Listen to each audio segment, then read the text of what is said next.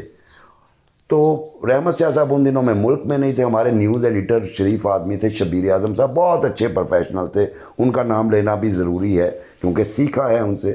اور وہ آئے بڑے ہی, چونکہ شریف آدمی تھے لٹرلی وہ تھوڑا سا شیور کر رہے تھے, اور ان کا یار یہ مسئلہ بن گیا ہے, مجھے بتائیں کہ کیا کیا جانا چاہیے. یہ ہینڈ آؤٹ آیا ہے اسٹیٹ ڈپارٹمنٹ سے, تیسرے نمبر پہ ایوب افریدی کا نام ہے, یہ خبر جانی چاہیے یا نہیں جانی چاہیے. اب ہم بھی پریشان ہو گئے, ہم نے کہا جی رحمت شاہ صاحب سے پوچھا. کیا کہا انہوں نے افریدی صاحب نے؟ افریدی صاحب کو ہالینڈ فون کیا گیا, انہوں نے پوچھا کیا بات ہے بھائی ماڑا. انہوں نے کہا جی یہ اس طرح آیا ہے اسٹیٹ ڈپارٹمنٹ سے. انہوں نے کہا اس میں ایوب افریدی کا نام نہ ہوتا تو کدھر لگاتے. انہوں نے کہا جی فرنٹ پیج پہ سپر لیڈ کم از کم ہوتی. انہوں نے کہا ابھی ایوب افریدی کے نام کے ساتھ سپر لیڈ لگاؤ. اس کی وجہ سے رحمت شاہ کو بلینز کا لاس ہوا, چونکہ بزنس بھی ان کا کسی مشترک نہیں. تو یہ ایک کردار تھا. آخری سوال میرا وجاہت مسعود صاحب آپ سے یہ ہے, حالانکہ یہ تو بہت طویل گفتگو ہو سکتی ہے اور ہم اس کو جاری رکھیں گے کسی اور موقع پہ. ایک میرا آپ سے کہ دیکھیے, ہم نے پاکستان میں جو دیگر ہماری قومی زبانیں ہیں اس میں سندھی صحافت کا ایک بڑا میں سمجھتا ہوں کہ نمایاں کردار رہا ہے. پشتوں میں بھی اخبارات نکلیں, سجن بھی نکلا پنجابی میں, لیکن اس طرح سے وہ فلرش نہیں کیا جس طرح سے سندھی صحافت نے کیا ہے. تو جو مزاحمت ہے وہ ہمیں سندھی صحافت میں کہیں زیادہ نظر آتی ہے بنسبت اردو صحافت کے. اس کا سبب کیا ہے؟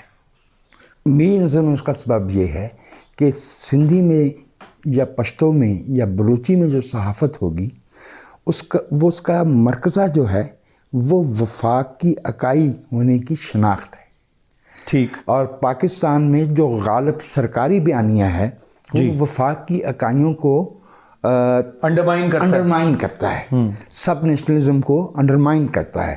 تو میری رائے میں وہ یہ درست ہے کہ سندھی صحافت مزاحمت کی جو ہے وہ بہت بڑی روایت قائم کی ہے, سرکولیشن بھی بہت زیادہ ہے. البتہ ایک بات میں آپ سے عرض کروں کہ وہ جو فیکٹ چیک والی بات کر رہے ہیں نا بھائی, وہ وہاں بھی مسئلہ ہے, وہ وہاں بھی مسئلہ ہے, خاص طور پہ جو ٹیلی ویژن چینلز ہیں اس میں ہمیں نظر آتا ہے. بالکل. اچھا یہ بتائیے کہ اب میں نے کہا تو تھا آخری سوال, لیکن اب ایک دم سے ایک اور سوال ذہن میں آ گیا. صحافیوں کی ساکھ کو خراب کرنے کے لیے بڑا کام ہوا ہے, اور عوام میں, اور یہ صرف پاکستان میں نہیں ہے لیکن پاکستان میں بھی ہمیں نظر آتا ہے کہ مبشر وہ کہتے ہیں کہ یہ تو لفافہ ہیں. جس شخص کی خبر آپ کو پسند نہ آئے, یعنی اگر کوئی خبر بریک کر رہا ہے, میں اوپینین کو تو رہنے دیں, اگر کوئی خبر بریک کر رہا ہے اور وہ خبر جو ہے آپ کو پسند نہیں آتی تو یہ کہتے ہیں کہ یہ تو سپانسرڈ ہے, یہ لفافہ ہے, یہ اگر ایک کے خلاف ہے تو دوسرے سے پیسے لے رہا ہے. اور یہ جو سوچ ہے یہ بہت عام ہوئی ہے.